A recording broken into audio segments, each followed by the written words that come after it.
అందరి తెలంగాణ ప్రజలందరి ఆశీర్వాదం, అటు 3 ఉమ్మడి జిల్లాలు, ఉమ్మడి నల్లగొండ, వరంగల్, ఖమ్మం 3 ఉమ్మడి జిల్లాల పట్టభద్రుల అందరి ప్రోద్బలంతో తీన్మార్ మల్లన్న ఘన విజయం సాధించుండు. అర్ధరాత్రి దాటిన తర్వాత ఈ ఫలితం వెలువడ్డది. మీ అందరికీ కూడా అంటే పేరు నా యాక్చువల్గా విషయం ఏంటంటే ఇందులో ఉపాధ్యాయులు, తర్వాత ఇక్కడ ఉద్యోగులు, ఇక్కడ విద్యార్థులు, నిరుద్యోగులు, కర్షకులు, కార్మికులు అన్ని సంఘాల రకరకాలుగా మద్దతు ప్రకటించారు.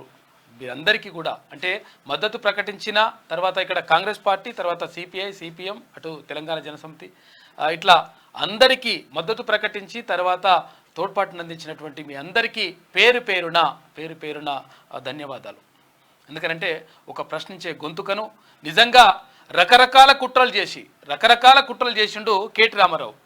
ఎందుకనంటే మా ప్రభుత్వం కూలిపోతందుకు ఇక్కడ తీన్మార్ మల్లన్నే కారణం ఇక్కడ క్యూనుసే కారణం కాబట్టి ఎట్టి పరిస్థితుల్లో చట్టసభలకు రావద్దు అని చెప్పేసి కేటీఆర్ ఎన్ని కుట్రలకు పన్నినా కానీ 100 కోట్ల రూపాయలు దాదాపు 150 నుంచి 200 కోట్ల రూపాయలు ఖర్చు పెట్టి రకరకాలుగా అట్లా డబ్బులు పంచిపెట్టినా కానీ చివరకు పట్టభద్రుల తీర్పు తీన్మార్ మల్లన్నకు అనుకూలంగా, తీన్మార్ మల్లన్న చట్టసభల్లో ఉండాల్సిందే, ప్రజల పక్షాన మా పట్టభద్రుల పక్షాన కొట్లాడాల్సిందే, మాట్లాడాల్సిందే అని చెప్పేసి పట్టభద్రులందరూ కూడా సమిష్టిగా ఆశీర్వదించిండ్రు.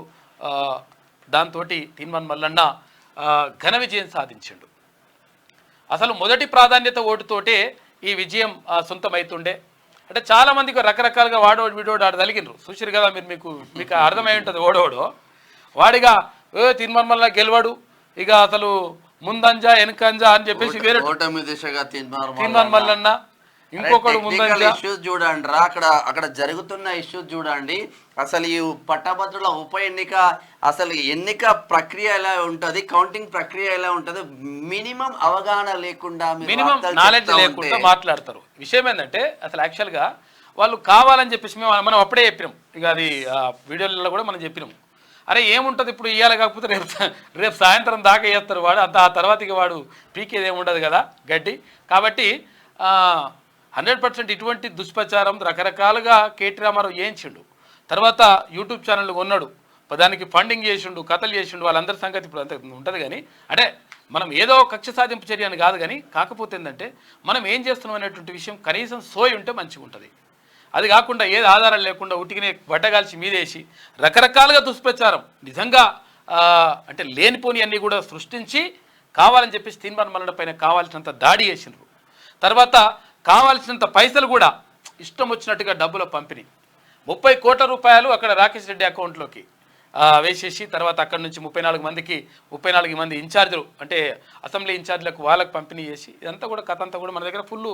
ఎప్పుడైనా కానీ క్యూన్యూస్ డాటాతో మాట్లాడుతుంది, ఆధారాలతో మాట్లాడుతుంది. కాబట్టి ప్రజలు మీరందరూ కూడా విశ్వసిస్తూ ఉన్నారు, మీరందరూ కూడా భరోసానిస్తూ ఉన్నారు. కాబట్టి ముందుకెళ్తా ఉన్నాం. మనం ప్రతి అప్డేట్ కూడా ప్రతి అప్డేట్ ఎవరు గెలిచినా పర్వాలేదు, ప్రతి అప్డేట్ జెన్యూన్ గా చెప్తున్నాం. 4 రౌండ్లు ఏదైతే ఉందో మొదటి ప్రాధాన్యత ఓటు కింద 4 రౌండ్లకు సంబంధించింది 4 రౌండ్లలో కూడా తీన్మార్ మల్లన్న ఆధిక్యత కొనసాగించాలని చెప్పినాం తప్ప తీన్మార్ మల్లన్న గెలుస్తున్నాడు ఏ రోజు చెప్పలేము మనం. ఈ 3 రోజులు కూడా నిన్న ఈవినింగ్ టెక్నికల్ ఇష్యూస్ మొత్తం కంప్లీట్ అయిన తర్వాత తీన్మార్ మల్లన్న గెలుపు దిశగా ప్రయాణం సాగిస్తున్నారని చెప్పిన. మనం అసలు యాక్చువల్గా మనం వేయక ముందుకే అంటే మనం చెప్పాలనుకుంటే మనం ముందే ఇప్పుడు ఒకవేళ మన పరిస్థితే ఆమె పేరు ఉండే నమస్తే తెలంగాణ ఆమెకుంటే ఆగమాగం చేస్తుండే రెండో రోజే బ్యానర్ ఐటమ్ తీసుకునే వాళ్ళు. నిజం కూడా అంటే అసలు యాక్చువల్గా గెలిపోవటం అనేటువంటి సహజంగా కూడా రాకేష్ రెడ్డి గారు కూడా మంచి మనిషి. తర్వాత ఇక్కడ గుజ్జుల ప్రేమేందర్ రెడ్డి గారు కూడా మంచి అంటే భారతీయ జనతా పార్టీ ఆయన కూడా అటు అశోక్ కుమార్ ఆయన కూడా అంటే మనము ఎవరిని తక్కువ అంచనా వేయడం కానీ లేకపోతే తక్కువ చేసి చెప్పడం కానీ కాదు. కానీ కాకపోతే అంటే గెలుపొట్టడం అనేటువంటి సహజం. కాకపోతే ఏంటంటే ఎన్ని ప్రలోభాలకు గురి చేసినా కానీ రకరకాలుగా ఇట్లా చేసి దుష్ప్రచారం చేయడానికి ప్రయత్నం చేసినా కానీ పట్టభద్రులు విఘ్నులు వాళ్ళు 100% ఎవరికి పట్టం కట్టాలనో ఎవరిని చట్టసభలకు పంపించాలనో వాళ్ళు నిర్ణయించేసి వాళ్ళు పంపించినందుకు నిజంగా కూడా గ్రేట్ఫుల్ టు యూ. అయితే విషయం ఏంటంటే ఇక్కడ ఏది కొంతమంది వీరాభిమానంతో వాళ్ళు చేసిండ్రు. అటువంటి తప్పు మాత్రం మళ్ళీ ఎట్టి పరిస్థితుల్లో ఏది, ఎందుకంటే 25,500 ఓట్లు మొత్తం కూడా చెల్లకుండా పోయినాయి. అవన్నీ కూడా తీర్మానం మల్లన్నకు పడ్డాయి.